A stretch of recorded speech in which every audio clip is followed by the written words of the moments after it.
ఎప్పుడు వచ్చే విధంగా మాత్రం రాలేదు.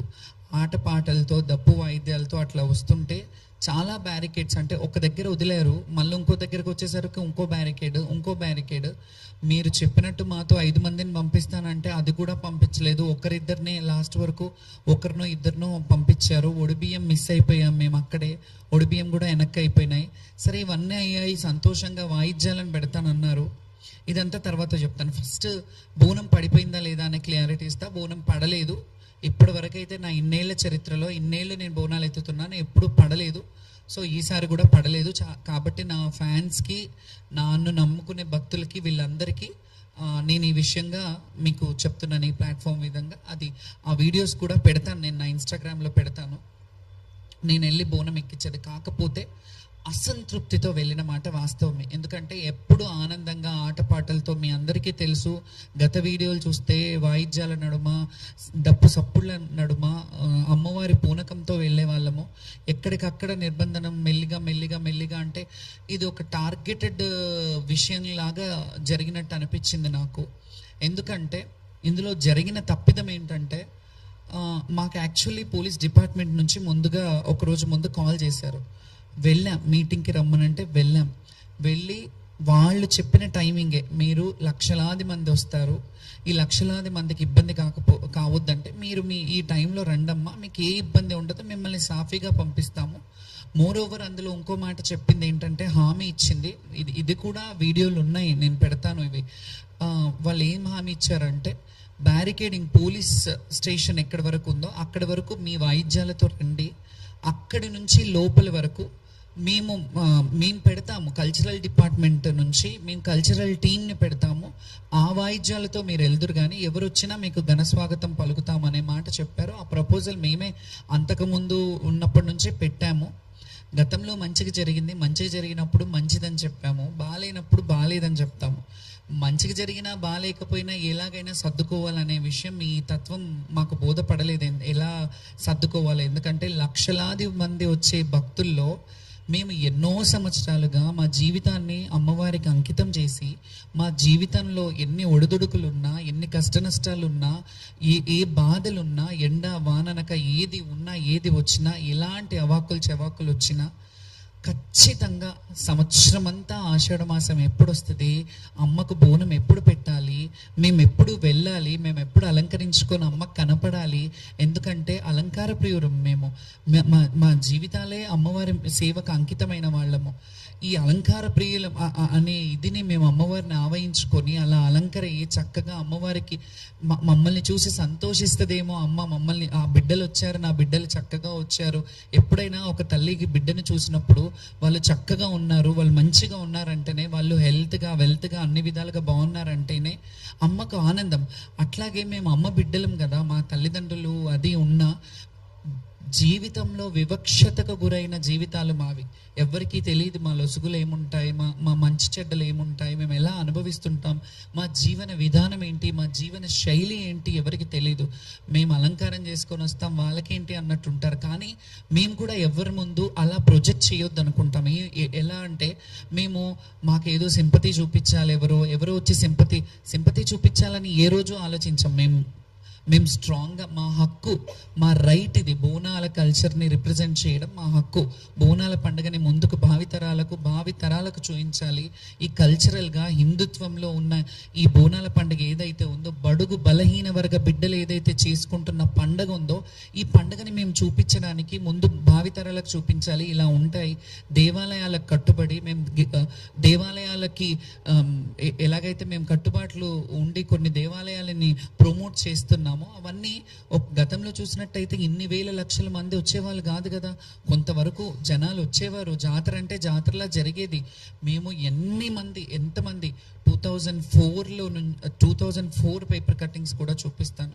నేను చాలా పేపర్ కటింగ్స్ కూడా తీసుకొచ్చాను, ఎందుకంటే మీకు చరిత్ర తెలియాలి. నేను ఎప్పటి నుంచి అమ్మవారి సేవ చేస్తున్నాను, ఎప్పటి నుంచి లైమ్ లైట్లో ఉన్నాను. లైమ్ లైట్లో నేను నిన్న వచ్చి ఏదో కొందరు ఏమని వాపోయారంటే సోషల్ మీడియాలో, ఆమె పబ్లిసిటీ స్టంట్ కావాలి అని అన్నారు.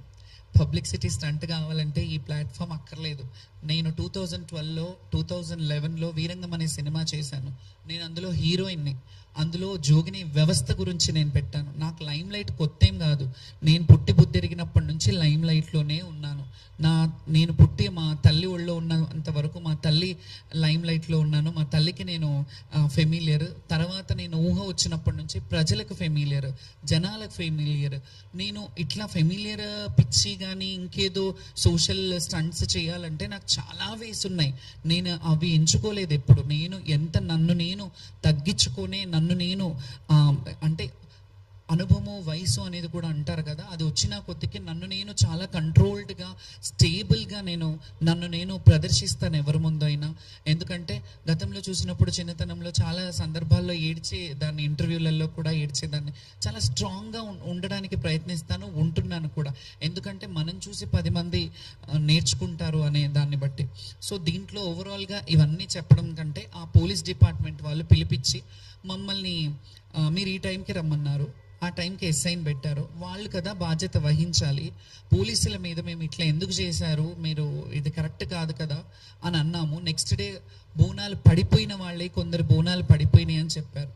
ఇందులో ఓవరాల్గా మాకు ఇంకా మనసు నొచ్చుకున్న బాధ ఏంటంటే, కొంతమంది ఈ అపోహలు పెట్టి కొంతమంది ఏవైతే చేస్తున్నారో ఆ చర్యలు కావాలని చేస్తున్నారనే డౌట్ కూడా నాకు వస్తుంది. కొందరు మరి అది అధికారంలో ఉన్న వాళ్ళు చేస్తున్నారా, వేరే వాళ్ళు చేస్తున్నారా అనే డౌట్ నాకు కూడా వస్తుంది. మీకు ఎట్లా డౌట్ వస్తుందో నేను కూడా డౌట్ పడే హక్కు నాకుంది. ఎందుకంటే కొంతమంది జోగినీలను తీసుకొని కొన్ని సోషల్ మీడియాలు దుష్ప్రచారంలో చేతులు కడుక్కొని ఉన్నారు. ఎందుకంటే నేను స్పృహ తప్పిపోయాను, ఆమె స్పృహ తప్పిందంతా డ్రామా, యాక్టింగ్ చేస్తుందేమో, అట్లా ఇట్లా పడిపోయి మళ్ళీ లేచి మాట్లాడుతుంది అని అంటే, నేను అక్కడ చచ్చిపోలేదు, స్పృహ మాత్రమే తప్పాను. నాకు మంచినీళ్ళు తాగిపించారు, నాకు వాటర్ తాగిపించారు.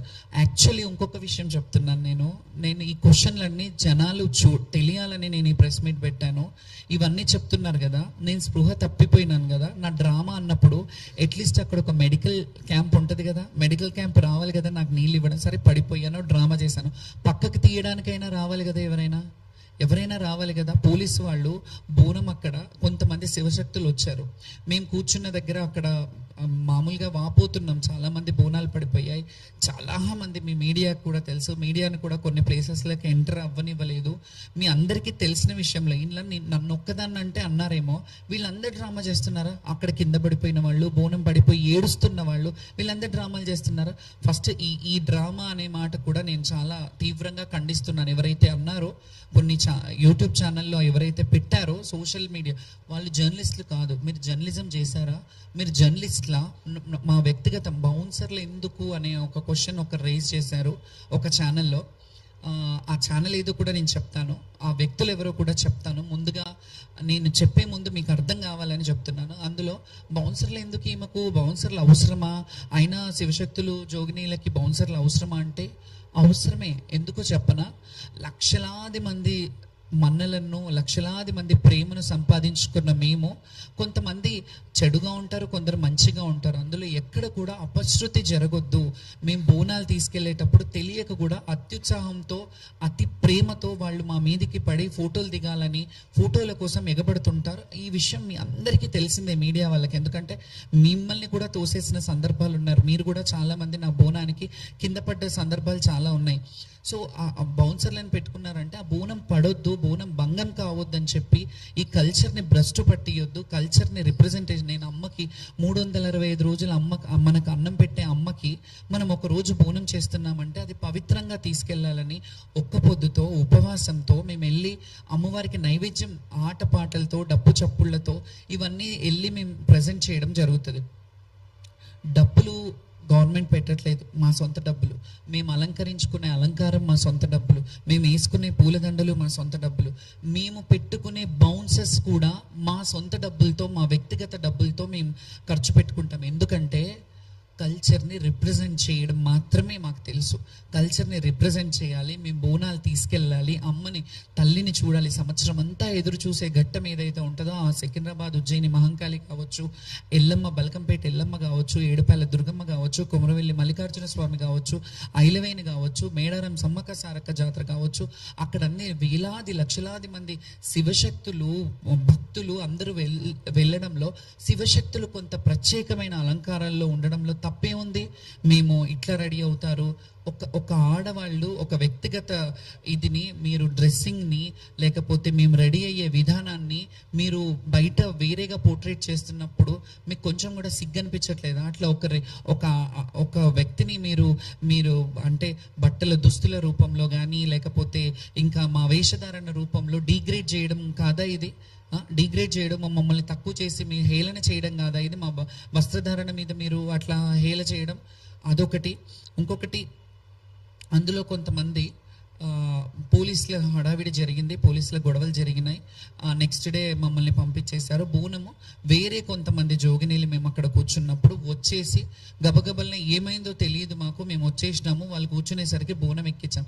కొంచెమన్నా బుద్ధుంది మాట్లాడుతున్నారా మీరు?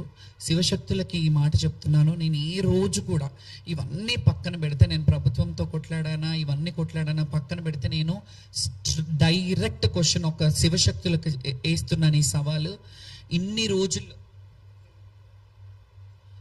రోజులు శివశక్తులకు మేము ఏదైతే చేస్తున్నామో, శివశక్తుల గురించి పోరాడుతున్నామో, ఏ రోజు నా గురించి పోరాడలేదు. నా గురించి ఒక్కదాని గురించి అయితే నాకు గ్రీన్ కార్పెట్ కాదు, 7 కలర్స్ ఆల్ కలర్స్ కార్పెట్లు వేసేస్తారు. నేను నా క్యాలిబర్ ఏంటో నాకు తెలుసు, కానీ నేను ఏ రోజు అలా అడగలే. మా శివశక్తులకు ఒక క్యూ లైన్ పెట్టండి, మా బోనాల వాళ్ళు ఇన్ని కిలోల బరువును ఎత్తుకొని ఉంటారు, మా బోనాలు ఎత్తుకునే శివశక్తులు బోనాల వాళ్ళు కానీ మహిళలు ఉంటారు, చిన్నపిల్లలతో వస్తుంటారు, చిన్నపిల్లల్ని బిడ్డలని చంటి బిడ్డలని ఇళ్లలో పెట్టి బోనం ఎత్తుకోవాలి, అమ్మకు ఆ రోజు బోనం చేయాలనే తపనతో చాలా వేలాది మంది భక్తులు వస్తుంటారు. వీళ్ళందరి గురించి నేను పోరాడితే మీరు ఈరోజు కొంతమంది శివశక్తులు పనిగట్టుకొని ఆమె పబ్లిసిటీ స్టంట్ చేసిందేమో, ఆమె మాకు ఈఓలు పిలిచారు, మాకు ఎండోమెంట్ వాళ్ళు పిలిచారు, ఈ ఆఫీసర్ రిసీవ్ చేసుకున్నాడు, ఆ ఆఫీసర్ రిసీవ్ చేసుకున్నారని చెప్తున్నారు కదా. వాళ్ళకి నేను ఒక సవాల్ వేస్తున్నాను, ఒక ప్రశ్న అడుగుతున్నాను. మీకు ఆ ప్లాట్ఫామ్ వాళ్ళు మిమ్మల్ని పిలుస్తున్నారు చూడు, ఆ ప్లాట్ఫామ్ వాళ్ళు పిలవడానికి కారకురాలు బాధ్యురాలని నేను. ఎందుకంటే ఎన్నోసార్లు రోడ్ల మీద కూర్చొని, ఎన్నోసార్లు ఉద్యమాలు చేసి, ఎన్నోసార్లు మా శివశక్తుల హక్కుల గురించి పోరాడాను. నేను ఇప్పుడు కూడా ఎవరో అన్నారని నేను పోరాటం ఆపను. ఎందుకంటే నన్ను నమ్ముకొని ఉన్న వాళ్ళు కూడా చాలామంది ఉన్నారు. చాలామంది శివశక్తులకి వాళ్ళకి రోజు కూడా పూట కూడా గడవని శివశక్తులు ఉన్నారు. చాలామంది చచ్చిపోతే వాళ్ళ అంతిమ సంస్కారాలు, దహన సంస్కారాలు చేయడానికి కూడా డబ్బులు లేని శివశక్తులు చాలామంది ఉంటే చాలామందికి చేశాం. ఇవన్నీ పబ్లిసిటీ చేసుకోవాలంటే ఎప్పుడో చేసుకోవచ్చు, కానీ మేము అలా పబ్లిసిటీ కాదు.